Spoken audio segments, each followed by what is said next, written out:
আমার এক বন্ধুর মা গোলমরিচ দিয়ে আহ, মুরগির মাংস তৈরি করতেন।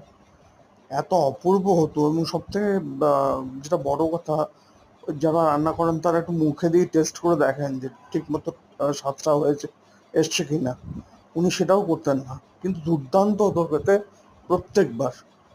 যাই হোক, এই আহ, ভিডিওতেও গোলমরিচ গুঁড়ো দিয়ে কিভাবে চিকেন অর্থাৎ মুরগির মাংস তৈরি হয় সেটা দেখানো হচ্ছে।